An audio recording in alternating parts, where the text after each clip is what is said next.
Friends, કેમ છો? આજે આપણે શબ્દ મંત્ર કઈ રીતે બને છે એના વિશે વાંચીશું, એના વિશે જ આપણે સ્વાધ્યાય કરીશું.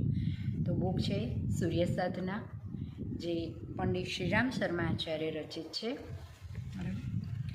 તો ભોજન કરવું, બોલવું એ જીભનો ભૌતિક પરિચય થયો. એનો આ આધ્યાત્મિક પરિચય ભગવતી સરસ્વતી રૂપે છે.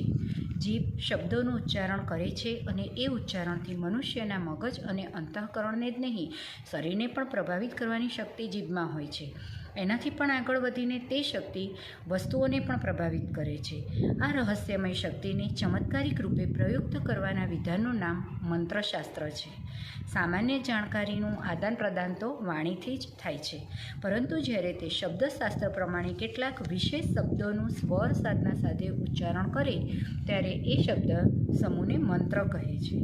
મંત્રોની ચમત્કારી શક્તિથી અધ્યાત્મ વિજ્ઞાનના પાના ભરેલા છે. જપ વિના કોઈ જ ધર્મ કે સંપ્રદાયમાં સાધના થઈ શકતી નથી, એટલે કે મંત્રને આત્માશક્તિ વધારવાનો આધાર માનવામાં આવે છે. આકાશવાણી દ્વારા પ્રસારિત શબ્દો પ્રખર થઈ જાય છે, કારણ કે એમાં વિદ્યુત શક્તિનું મિશ્રણ કરવામાં આવે છે.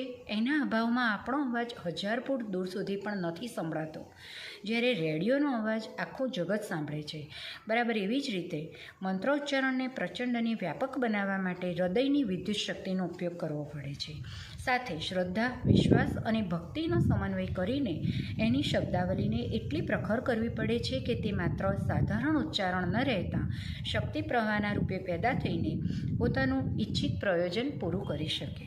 મંત્રનો એક પ્રગટ ધ્વનિ હોય છે અને બીજો અપ્રગટ હોય છે. શબ્દ ઉચ્ચારની સાથે સાથે એક પ્રતિધ્વનિ ઉત્પન્ન થાય છે, જે પ્રત્યક્ષ ઉચ્ચારણ કરતાં વધારે સૂક્ષ્મ હોવાથી વધારે બળવાન હોય છે.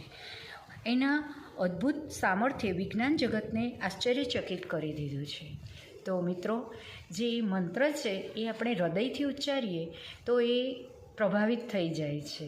એ ખાલી એક શબ્દોનો જે સમૂહ છે અને એને આપણે ભાવથી કરીએ છીએ તો એ મંત્રની શક્તિ આપણામાં આવે છે.